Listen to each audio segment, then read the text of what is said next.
Well, here we are continuing our discussion of social cognition, an approach to interpersonal communication that's sort of a counterpart to the discussion in Chapter 6. Again, to kind of give a very brief overview of that. Chapter 6 asks a very substantial question, and that is, what are the variables that we use to decide whether a relationship is good or bad, and how we then go about managing the relationship.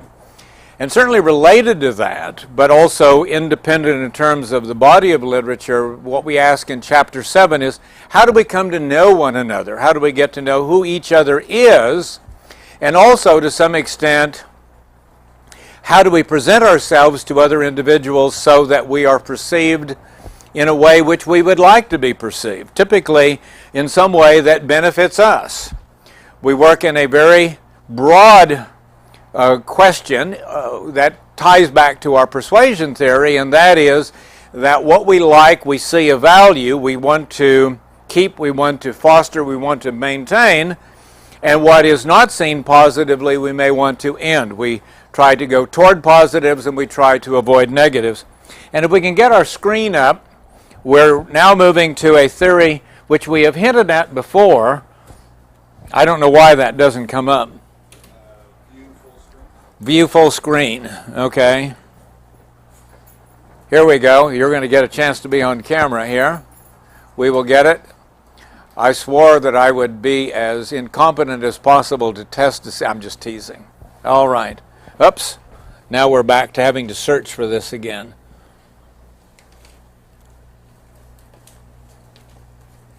Looking for co-orientation. I can maybe walk and talk at the same time. We talked about co-orientation before, previewing that it becomes important to us again in this chapter, becomes again important to us in the theory of mass communication, because we are constantly looking at the way in which we truly know that we know one another, or we at least think that we know one another. The theory of co-orientation suggests that we can make adjustments in how we perceive other people and or how we work to be perceived by them according to three variables. And so the notion is that people use these interrelated variables when estimating the goodness of fit in a relationship. What does that mean? Over and over and over again, we've argued that one of the indicators of the healthiness of the relationship is the extent to which it matches up to what we expect it to be. So how do we know what we expect it to be? That's what co-orientation tends to look at, featuring these three variables. Accuracy, as you may remember from our previous discussion, is the extent to which person A can make statements which person B would say, yes, that's an accurate statement. Meaning, what kind of a person am I? Where did I come from? What is my background like? If you were to ask my spouse of 38 years, to what extent would she accurately report to you information about me, which I would then confirm saying, yes, that's who I am. That's what I've done. That's where I've been. Those are personality attributes which I think I would agree to as those are my attributes. Now you can well imagine that there are various times where you have to negotiate and co-define these elements as a relationship develops. And if I were to say to you, you're not very trustworthy, you might say, well, I am trustworthy, meaning that I had said something to you that would suggest that I see you differently, and by different we mean not accurate to your perception of yourself. Understanding, shared knowledge. To some extent that allows us to talk about something. We know that after a while as a friend we can talk a lot even though we can say a little.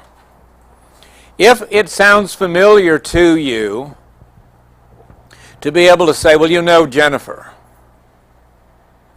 And then the other person says yes, and that speaks volumes.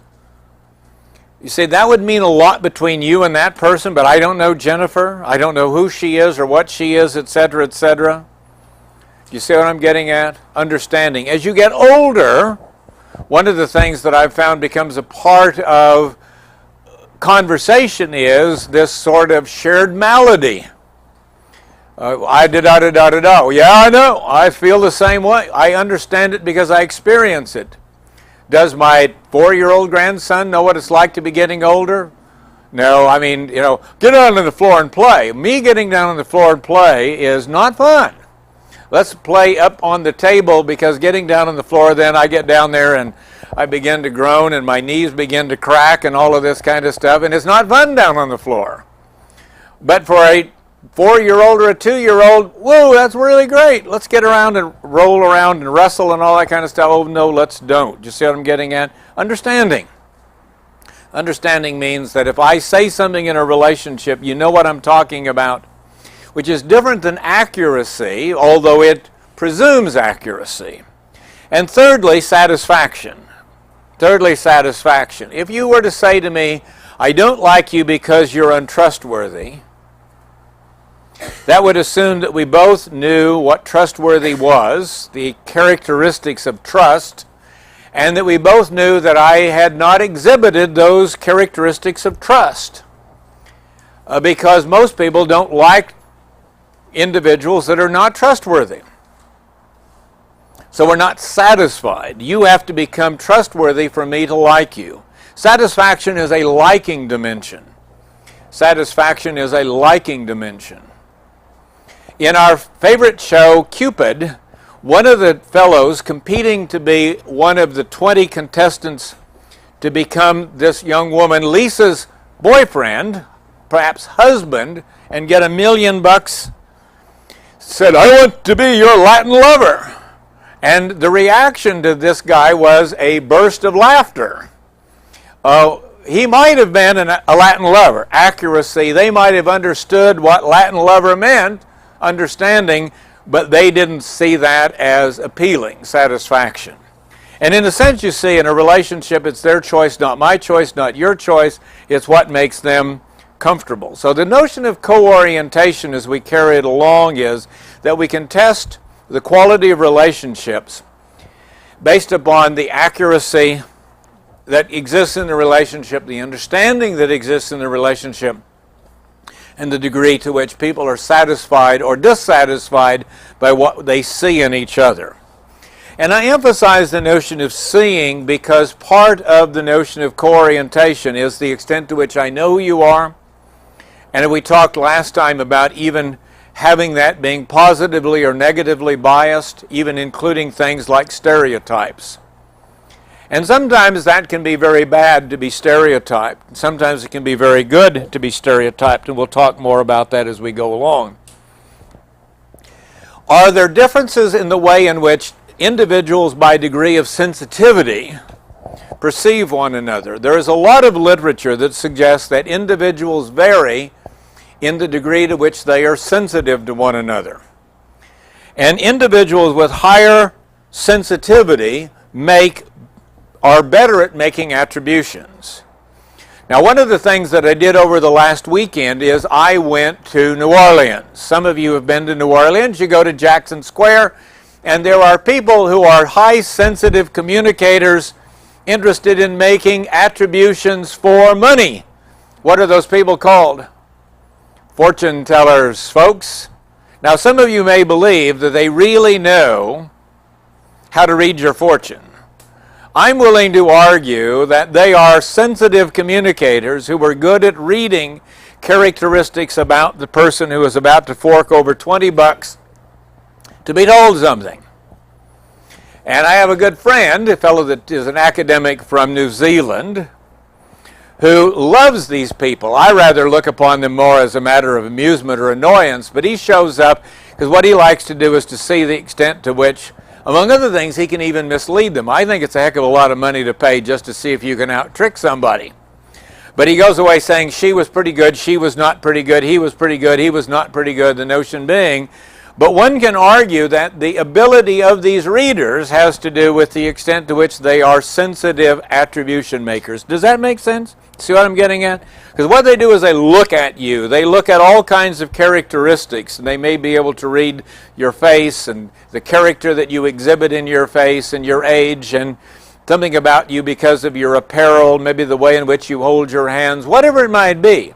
They think they've figured out what they can say about you in an enormously ambiguous array of statements, each statement perhaps preceding another statement so that they can become more in tuned over time by making a statement and then getting a chance to refine that statement and refine that statement, refine that statement based upon what you do that gives them feedback, indicating to them how close or how far away from something that you find either right or whatever it might be. But the notion is that sensitive people are better at making these attributions. They are able to listen better. Usually, interestingly enough, those sensitive people are able to make more abstract or higher level inferences, meaning that to see you as, among other things, perhaps a wider array of types rather than something that's a bit more narrow. They also divide conversation or interaction into smaller units of analysis. This also suggests that particular point, but others as well, that women are more sensitive communicators than men. Do you want to believe that? Women are more sensitive communicators than men? Women focus on smaller units of analysis when they look at us being men, and even each other. I sort of tantalized you earlier in the semester imagining that if you are a woman, when you see a man, you may see very small characteristics of him, and those may become very important to you in assessing who he is. You might look, for instance, at the quality of his manicure. And if you then asked a man, how well manicured was she? The man says, what? She had hands? I didn't notice. Do you see what I'm getting at? Women look at much smaller units. Conversation.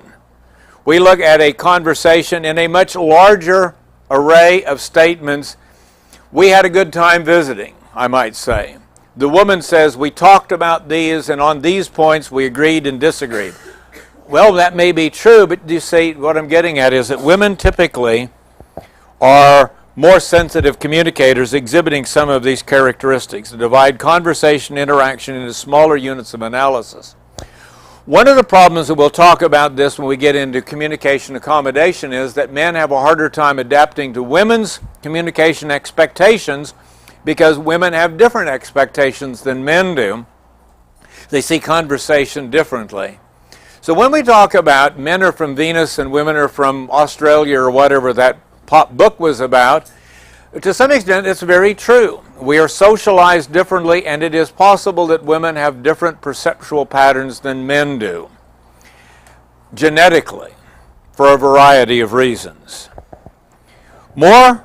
Store more interaction and conversation characteristics in their memories. If a man and woman together talk about their day's activities, the man's conversation can be over in 3 or 4 sentences. The woman says at 8:01, and then at 8:02, and at 8:03, and at 8:04, and at 8:05, and at 8:05.2, .3, and the guy is dying. Just tell me whether you won or lost. Was it good or bad? Was it big or little? But you asked me how my day was. Yes, but I didn't want it relived in real time. But that's the only way that I see it. I can't make generalizations.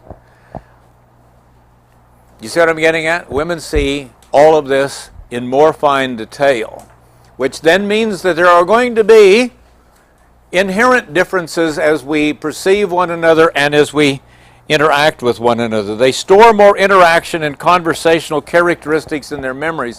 They remember us differently than we remember them. And part of it is that they remember a whole lot more about us than we remember about them. First of all, we being men, you being women, right, or whatever, the notion is that You see us differently, but you remember us differently than we remember you. We make more self-references if we are sensitive in comparisons in our attributions. We make more self-references if we're more sensitive. We engage in more self-monitoring. Interestingly enough, more sensitive people have greater greater self-esteem. I was thinking about my typo in there, which I don't think was there in the original. Have greater self-esteem. Sensitive people have greater self-esteem. One of the arguments is that the more I can listen to you, the more I have to be comfortable about who I am, because I'm then listening to you, as opposed to seeing you merely as a compliment to me. Does that make sense? More sensitive people can then listen to other individuals and ask questions of other individuals and maybe get to know the other individual because they're less confirmed in having to tell and more willing to listen and obtain. More sensitive people exhibit greater degrees of empathy, greater degrees of understanding. Now, one of the things that's interesting here is that some of what we learn about context, such as interpersonal communication, can have implications for how we perform in various jobs. One of the themes that we get into in health communication can be, to what extent are physicians sensitive communicators? To what extent are physicians sensitive communicators? If you're a woman, do you want your doctor to be a sensitive communicator? Much more so than a man does. Much more so than a man does. But yes, a sensitive communicator. Exhibit more empathy. If I tell you something, I want you to say, that's important, that's interesting. We guys don't tell doctors anything because we're not expecting empathy, because we were taught from a very early age that big boys don't cry. Sensitive people enjoy better interaction skills, that is, both listening and telling. Most importantly, I think listening. Do you like to communicate with people that are good listeners, that really listen to you and listen to you in an empathic way to understand more than just what you say, maybe the motive, the reason, and importantly, the feelings behind what you say? And more sensitive people are less apprehensive in the way in which they go about the business of communication.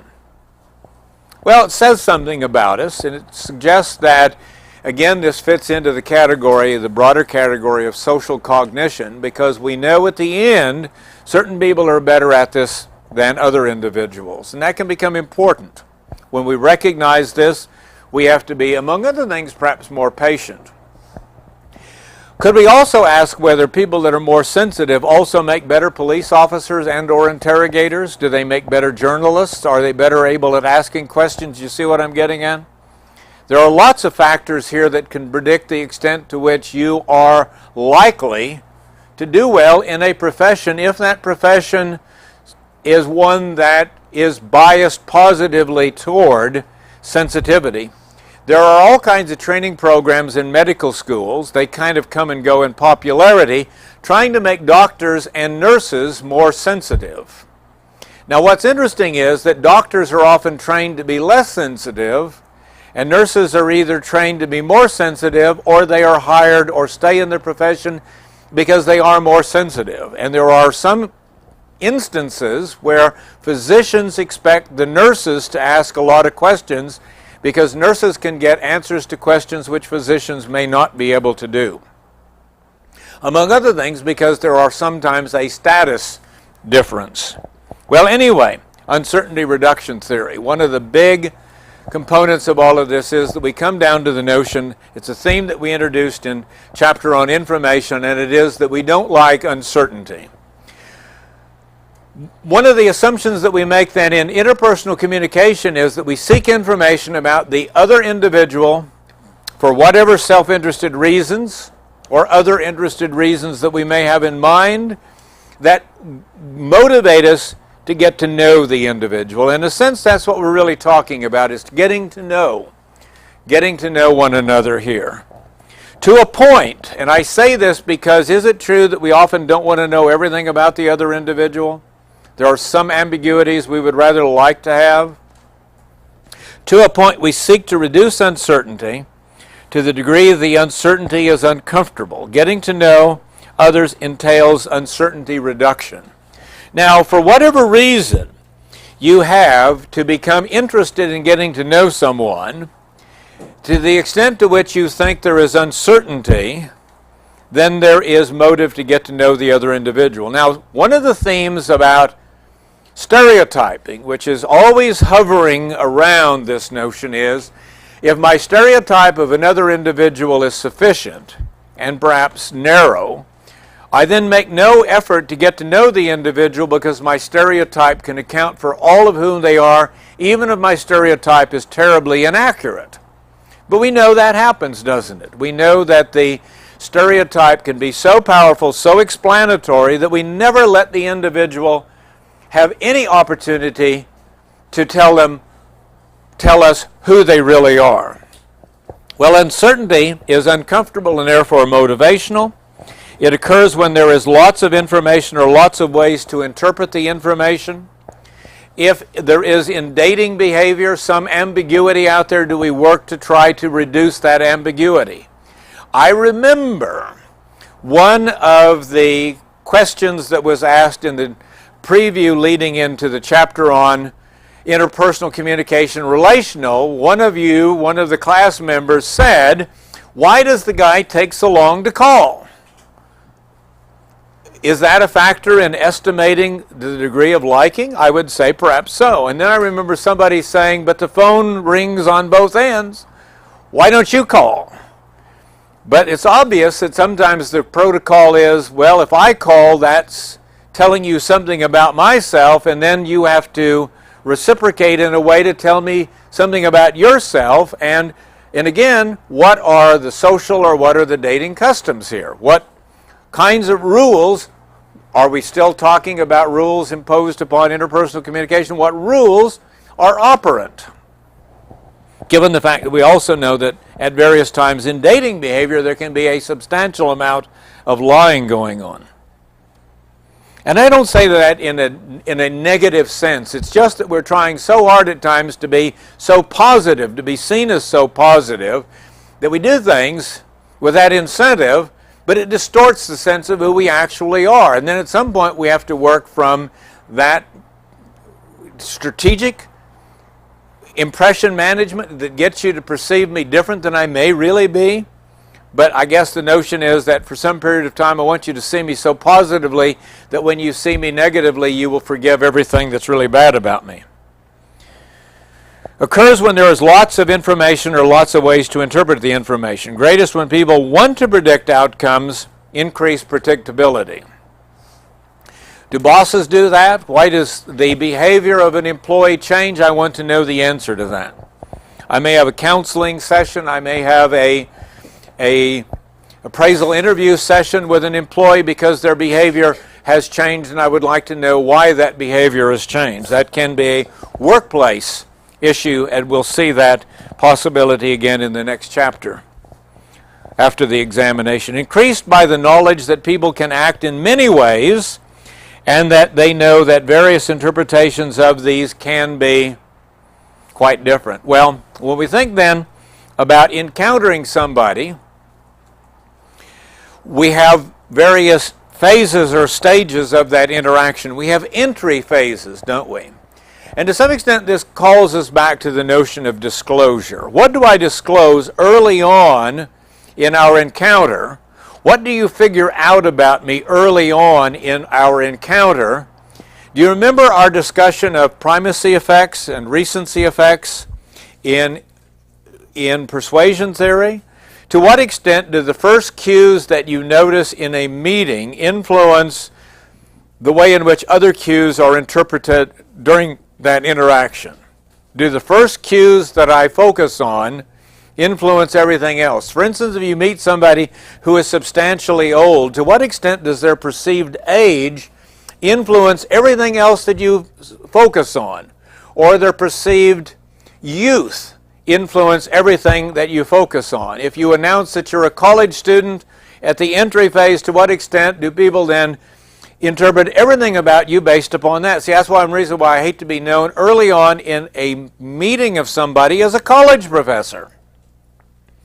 There are all kinds of assumptions that go on with that, don't there? Some of them are actually rather bad, frankly.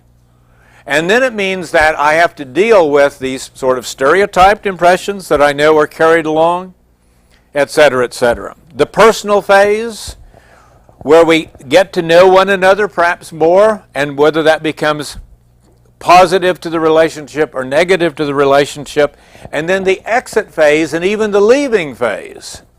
What do you tell me about yourself in the way in which we have parted friends? To what extent does that confirm my reason for parting? To what extent does that disconfirm my reason for parting? Well, now, carrying this on, one of you earlier on asked today, what about the rational approaches to interpersonal communication?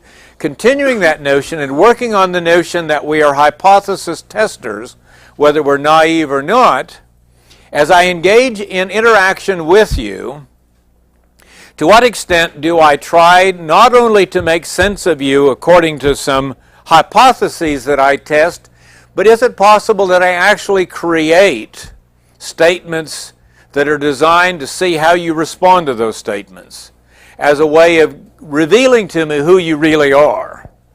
I might, for instance, say, what kind of music do you like?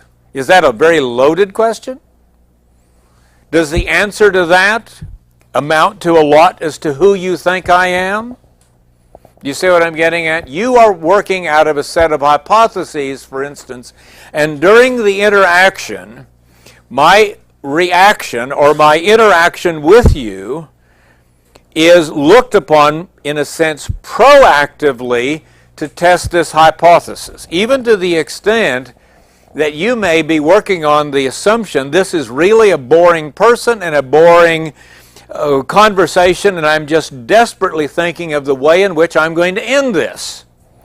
And then you announce, oh, I've got to go. I think my cell phone is going off. Oh, at 3 o'clock this afternoon, I'm supposed to call somebody. Oh, I think the building is going to collapse. I think that a major asteroid is going to hit at this time, and so I want to go get in a shelter. I want to be away from you is what I'm really saying, but I'm trying to be nice in saying it. You see what I'm getting at?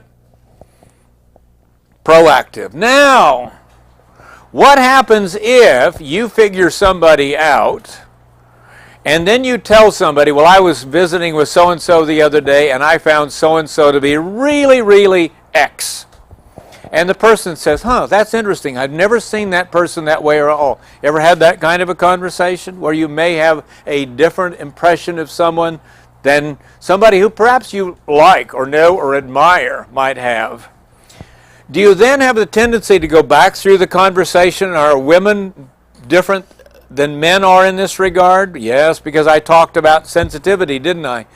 Women can go back through and figure out all of the mistakes that they made in trying to figure out who we are. Oh, I should have seen this coming. I should have known when he said this is what he really meant. When he said that, I should have known that was who he was. You see what I'm getting at? Retroactive attribution means that if something turns out different than what we thought it to be, we go back through the conversation or the relationship trying to reinterpret the information so that we say that should have led me to a prediction, a knowledge of the other individual that was more fitting with what actually went on. Now, you remember when I talked about the grave dressing phase of a relationship disillusion?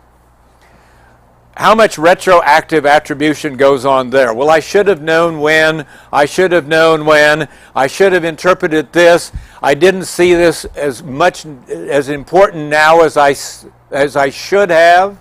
I mean, I see it more important now than I should have seen this in a different way. Do you see what I'm getting at? Do we do that? Yes.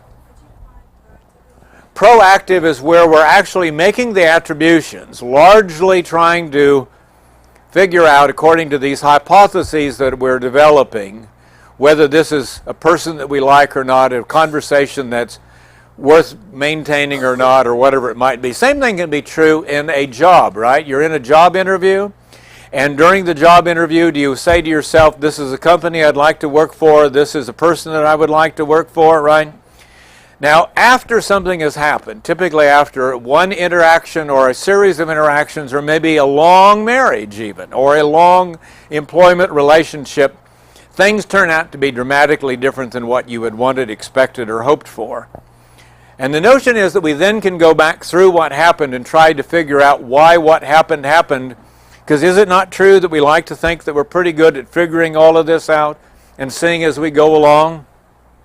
Do women have greater incentives in that regard than men do? Typically, we would say that they do, for a variety of reasons. Yeah, go ahead. Proactive is to read it and get the data as you are working through it, perhaps even create situations where you are trying to put people in situations where you see how they respond. And you remember our friend Lisa and her friend were saying, you know, how would you respond to this? And when you responded to this, I saw you as negative, I saw you as positive. One guy, they said, we think that you will be a good husband about 5 years down the line, but today you're just a child and we don't want, you know, anything to do with you except for a friend, right? Now, it's also, and I just realized this, another reality show is where you assume that you're being lied to. Joe Millionaire is supposed to be a very wealthy guy. The first guy was making $17,000 a year. The current one is a bull rider from Belleville that makes $11,000, largely because his dad apparently has got enough money the kid doesn't have to work. You know, that doesn't mean the kid's got $20 million or he's going to get any of dad's money.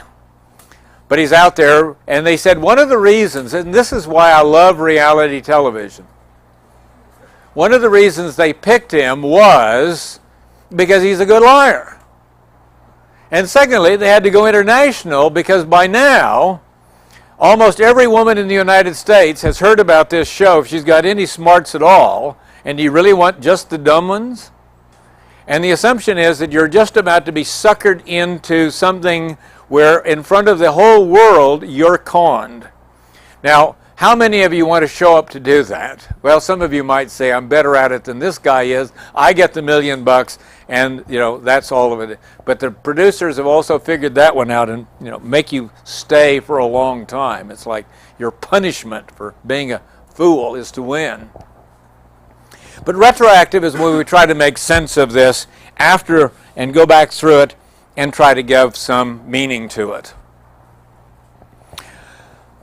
Another theory that we can look at, and all of these are interrelated, you can see that, and often contextually driven. Social identity theory grew up largely because of the whole assumption of cross-cultural communication. Cross-cultural communication typically means that we're in a situation where some pretty substantial prejudgment, prejudice, stereotyping can operate. And the question is, how can we get beyond that, or do we ever get beyond that, or do people care whether they get beyond that? A fair amount of the research that was done was conducted at Arizona State University, where they are really interested in racial diversity.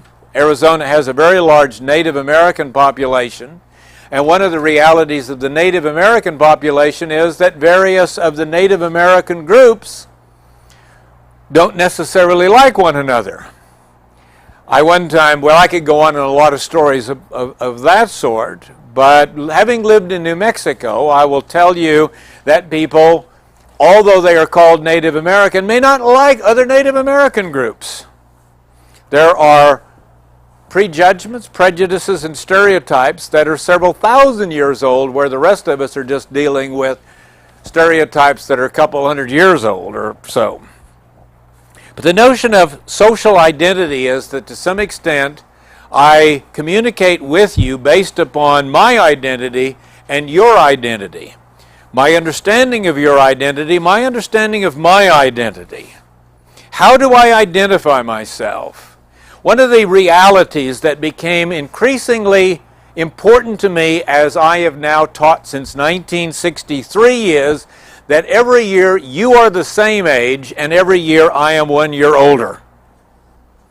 I will guarantee you that I know less about you as individuals than I knew about your counterparts in 1963, because in 1963 I went from being an undergraduate to a graduate student in one fateful moment. You talk to graduate students and it's interesting that they have that same sort of reaction. Yesterday I was the enemy, today I am not, etc., etc. I'm on the other side of the desk. We mature in various ways with our identity. We know in our culture that identity is in various ways embedded in the language. One of the joys of my family is that my brother-in-law is married to a traditional Japanese woman, traditional meaning that she was born and raised in Japan.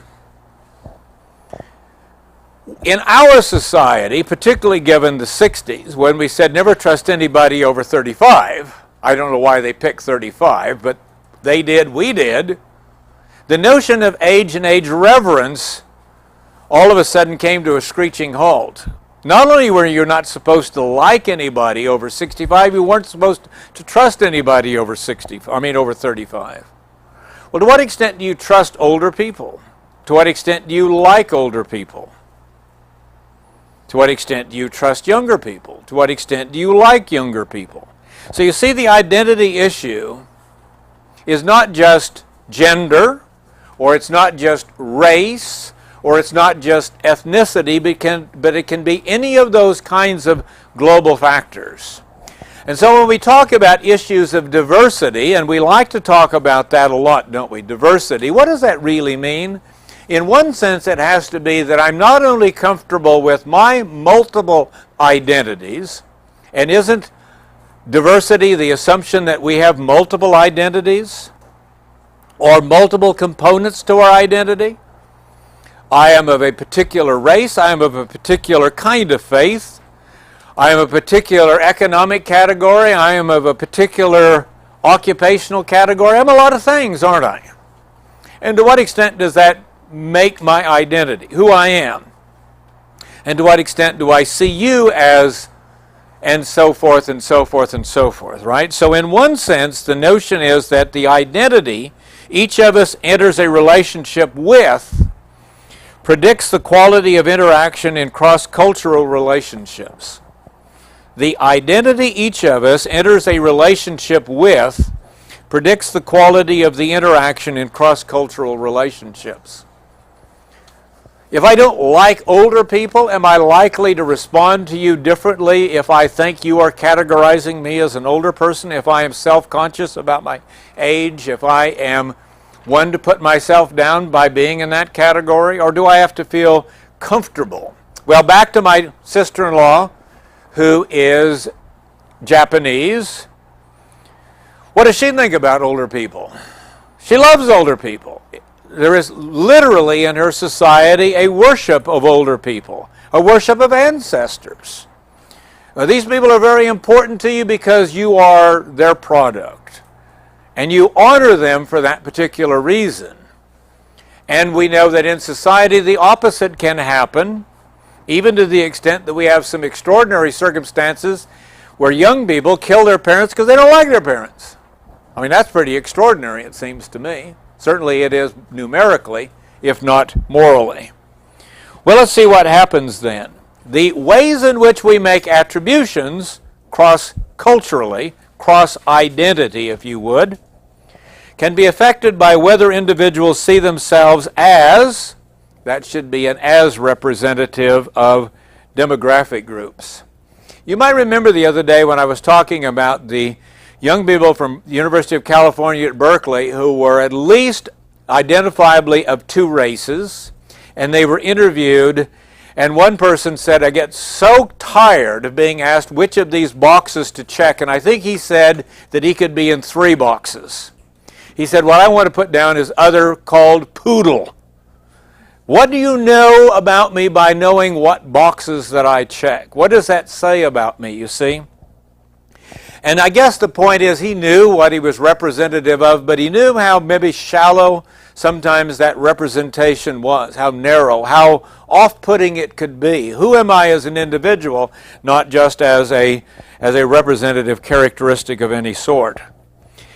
The quality of interaction in a situation like this can be affected by the attributions that each of us make basic to the demographic group that the other person is in.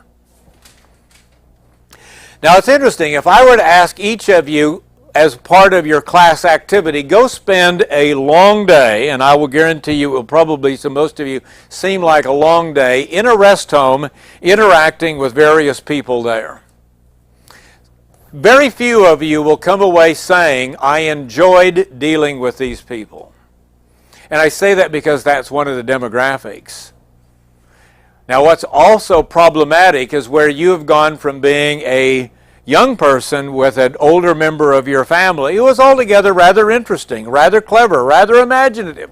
Grandmother's always been there. Grandmother's always listened to me. Grandmother's always put my pictures up on the refrigerator when I did my pictures. Grandmother baked cookies. Grandmother did all of these things, and now grandmother is a feeder down at the rest home. And some of you don't know what a feeder is. That's the person that's sitting there not necessarily knowing where she or he is, and they have to spoon food into grandma. Pablum. From youth to youth. Well, how do we deal with that? How do we deal with that? Affected by the attributions basic to the demographic group. Can we see ourselves as being just youth, and anyone old is necessarily something that's in a category of bad? How then do we react to grandmother when she goes in there? It can be horrifying. It can be off-putting. It can be very, very difficult. So see, I'm not just now talking about the categories that we often associate with race, etc., but all of these kind of categories that make a definable difference as to how we see and interact with one another. On the contrary, do you see interacting with older people as something that is very good and very enriching? Do you see that they know something that you don't know? Do they tell these stories that they've told over and over again, and they're fun to hear, even though you know exactly what the story is going to be, but nevertheless you know these stories, these memories, these recollections are important, etc. Our interaction with these individuals is affected by perception of whether the other feels good or bad about who I am. Do you see what I'm getting at? So it's first of all, who do I think they are? Who do I think I am? Who do I think they think I am? Some of you know that you respond to other individuals to simply confirm their stereotype of you and get out of the conversation and go on about the rest of your life. It is easier to just say, okay, if you want to put me in that category, I'm comfortable with that, just let me out of here and go on to something else. Those are often the people that say, in a situation like this, diversity is not working. Diversity is the assumption that we can find the positives as well as the negatives in each or all of us because of the similarities and differences that each of us exhibit in one way or another. And we're talking then about the notion of how we communicate with each other, where these elements, these attributes, whether these categories are big and important. We tend to emphasize or de-emphasize attributions in interactions based upon positive or negative operating stereotypes. If, for instance, there are positive operating stereotypes, I may be even willing to allow some of the negative elements of the stereotype to become part of the interaction. Meaning, for instance, that if you were in a situation where you would not say certain things because certain words are taboo, if you know that you're in a situation where people are very comfortable with the whole array of options, interactional options, you can use taboo words because they're not taboo in that particular situation. Whereas they would be very taboo, and or you would bring them to other people's attention as being taboo in that interaction. Part of this is co-defined, isn't it? Part of this is co-negotiated. One of the frustrating challenges in our society in the last number of years is to overcome differences of age, differences of gender, differences of race, differences of religion that limit our ability to know individuals as something more than just the stereotype. How we interact relates to how we tend to approach others with positive or negative reciprocity. If people are stereotyping us, do we stereotype them and respond to them as though they're just a stereotype? The argument is that we tend to do that. And it's easy to do that because we know the protocols, and if we think that's what's operating, then why try to overcome these things? Sometimes people say, I give up. Positive regard and attribution fosters positive regard and attribution, meaning that if you know the person genuinely and truly likes you, maybe because of, as well as independent of certain factors, are you not likely then to reciprocate similarly toward that individual? And that's part of the argument here. In a sense, then, that's a very complicated set of presumptions about the notion of identity and the role that identity plays within the interpersonal communication context, where stereotypes can play a role in those relationships and so forth. Well, continuing kind of back to uncertainty reduction theory, relational knowledge and taken for granted interaction. Uncertainty can harm a relationship. Change can be signaled. People are often better at seeing the change after it has matured, perhaps too long, than at the time it is occurring. And when we're looking at one another, we're looking at these patterns of interaction. We're reading them to see ultimately what's going on. This is a way of continuing our discussion of uncertainty reduction theory with the notion of social identity theory sort of tucked in. Now, what I'm really building up to is information acquisition is often very strategic. These are some of the strategies that we use in getting information about other individuals. This is not a definitive list. One of the arguments is that the more we want to know who somebody is, the more effort and the more strategies we will use to try to figure out that individual. One thing is that some of these strategies are very passive. If I were to ask you whether you are a people watcher or not, many of you would say you're a people watcher. It is a trait that is often characteristic of communication students. You are a people watcher. If you were a group of chemical engineers, would you be as likely to mark, yes, I am high on the people watching category? Probably not. But as communication students, aren't we likely to say we like people, we want to know about people? What about somebody from theater? Are they people watchers? You bet. You bet.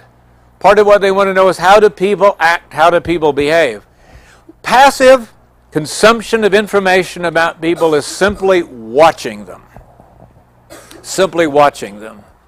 Certain categories of activity can be used. We'll see some of these later on, but active is where I actually have to do something. That can be from going from where I am now to going to where you are if I want to know who you are. Let's imagine, for instance, that I am Dustin Hoffman and I am going to play a person who has an arrested cognitive development. Remember the movie Rain Man? To what extent, if I'm Dustin Hoffman and I want to play that character, must I go and watch people who are exhibiting the traits that I'm supposed to then capture and portray in a believable way to an audience that has paid some substantial amount of money for tickets, popcorn, and soft drinks? I have to be believable. I have to know what I'm acting. I have to know what I'm doing. Interactive is where I actually engage in interaction with you in various ways. Sometimes it's just conversation. But let's go a little bit further. Direct questioning. We talk about turning points in relationship. Are we likely to have more direct questioning take place at turning points? If we really want to know what's happening? How many times in a romantic situation have you sort of confronted the other individual, or they've confronted you with a variety of direct questions? What's going on? What's happening? Where are we? I want to know. Why are you How are we? Who's gonna? Da-da-da-da. We have all of these things because all of a sudden it becomes important to us if the relationship is important to us. If it isn't, then we don't spend the effort because we want to spend the effort on something that we seem to be more productive. Parents of children, child does something, do you ask questions about them? Spouse does something, do we ask questions about them? Direct questions. Asking third parties. When you are younger and you want to know whether so-and-so likes you or not, do you ask somebody, does he ever say anything about me? Does she ever say anything about me? We get other people to become our surveillance. Now, in a failed marriage where we think that something of a category of unfaithfulness sets in, we may actually hire a private detective to become the third party. We may listen to our friends.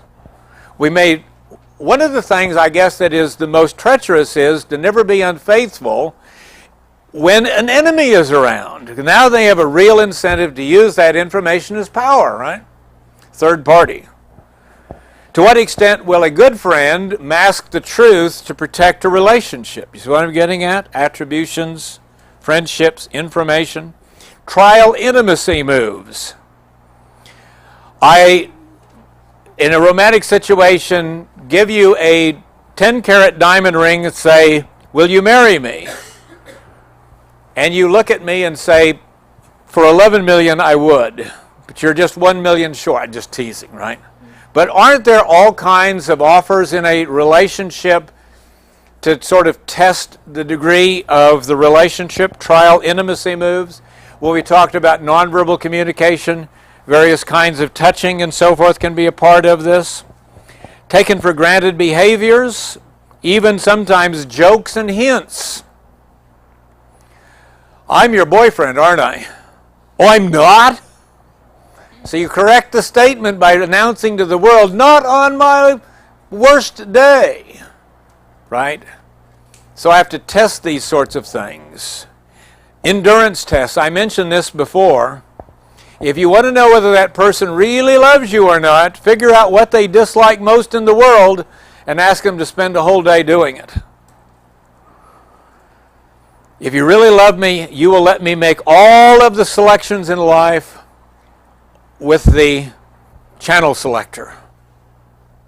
And probably as long as we're romantic, you will, but then I know that you'll betray me and you won't let me, it's a power thing, isn't it?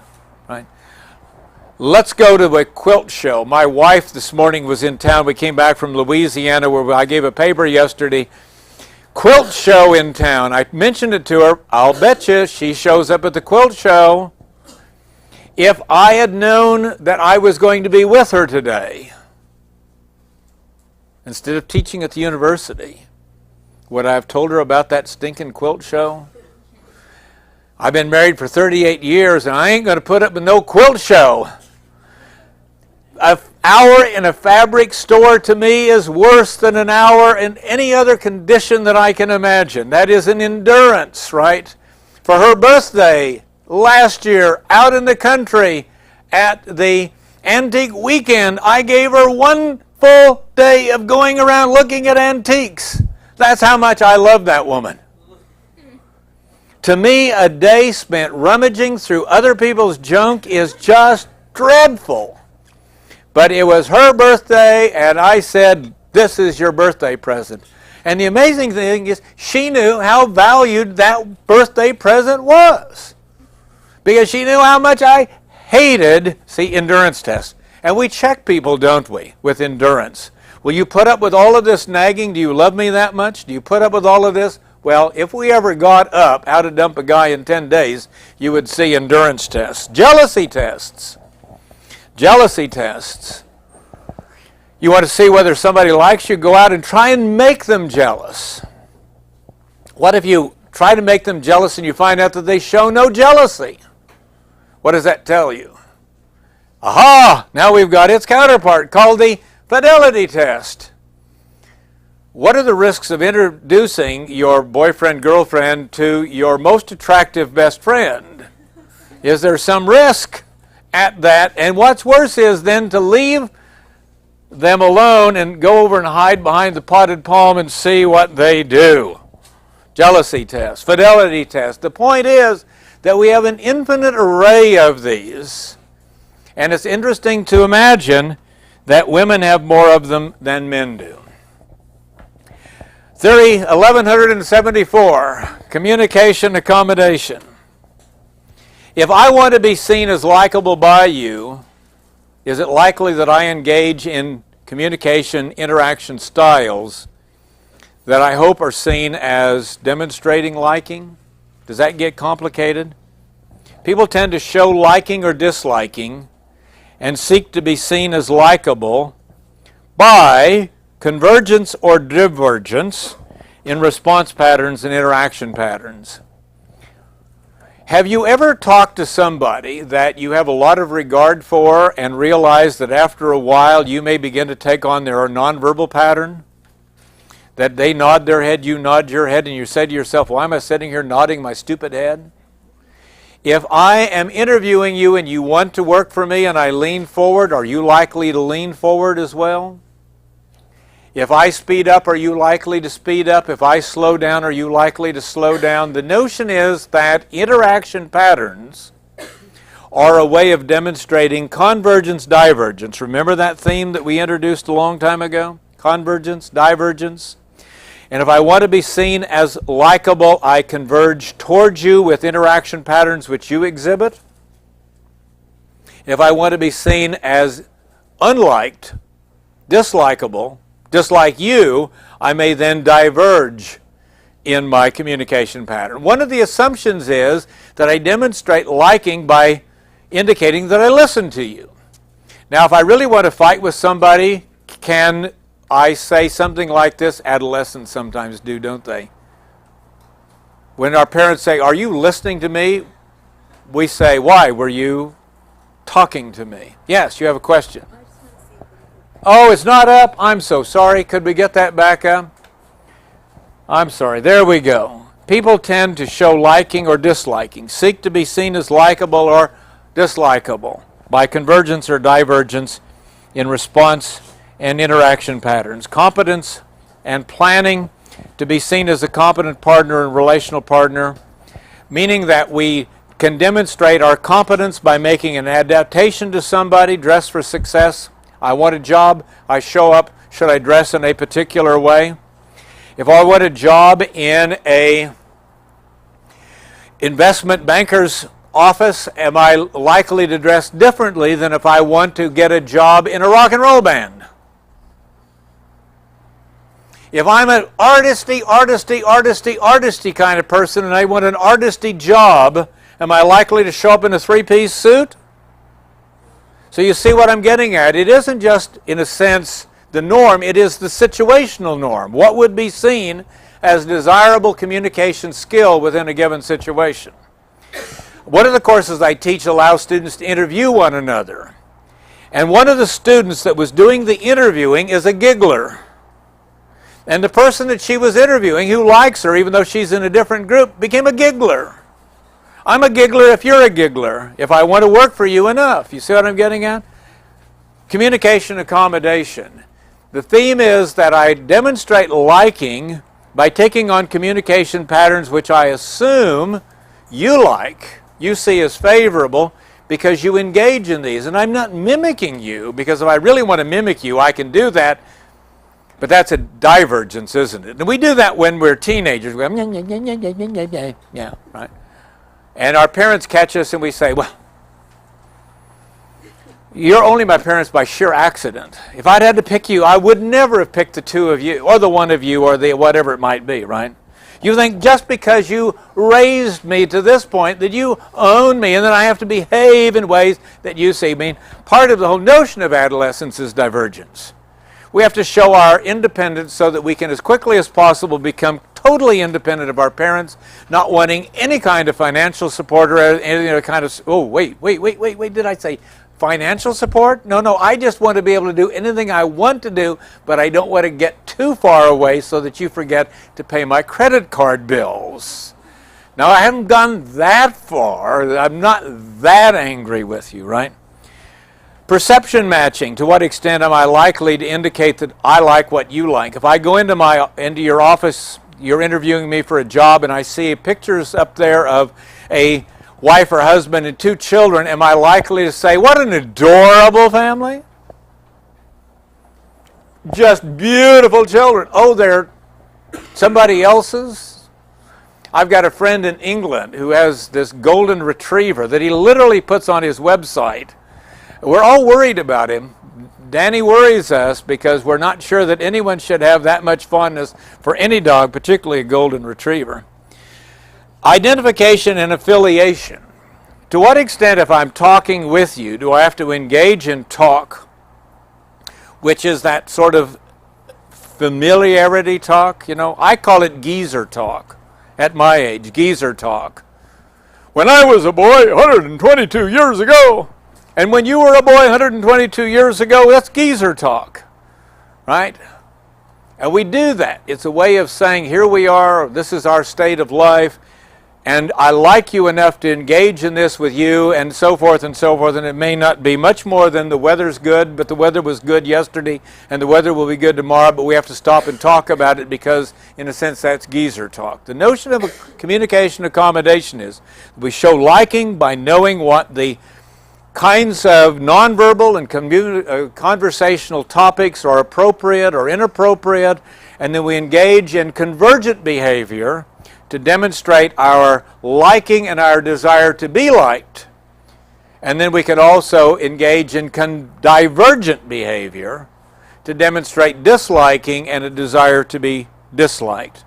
Is it no more complicated than that? Well, the complication comes in a lot of different ways, including, for instance, misperceptions, etc., etc. I probably won't get all the way through this list, but we'll get started.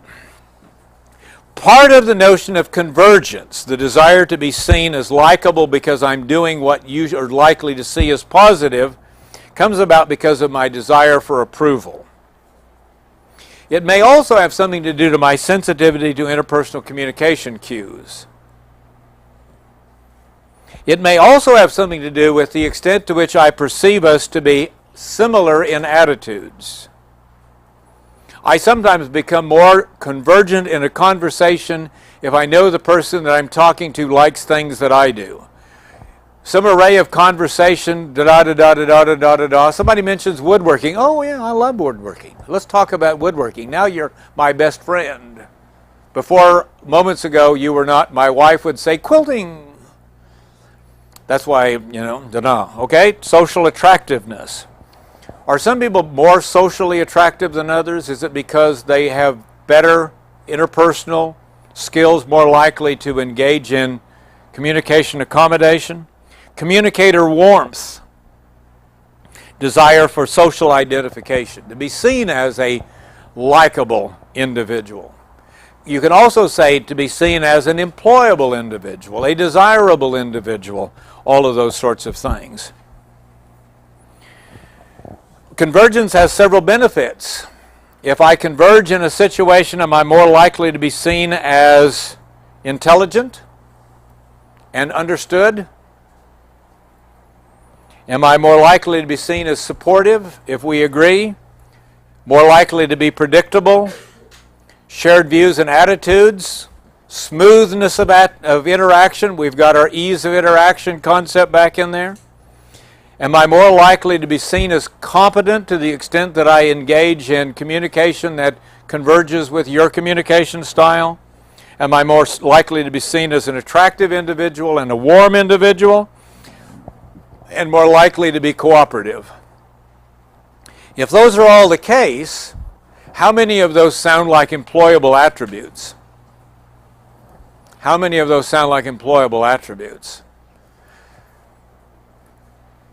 See what I'm getting at is that we know something about interviewing, and part of interviewing is to be seen as a likable individual, to know what the other individual sees as likability, and then to some extent, the extent to which we have higher communication accommodation skills increases the likelihood that we get the job. One of the horrifying prospects for some of you as professionals is that the number one predictor of your ability to get a job is the interviewers' perception of you as a competent communicator. And communication accommodation theory fits in there. I see you as being brighter, as more cooperative, as all of these wonderful things based heavily upon your interaction skills. Competence at work, competence in a professional capacity, so forth down the line. We'll go into planning theory next time. Any questions as we wind down about anything we talked about today, or have you had absolutely, positively, totally enough? Pull the plug. Next time we will interview. We will review and review and review and review, and my goal in life is to get every one of you wonderfully positive grades. So keep that in mind.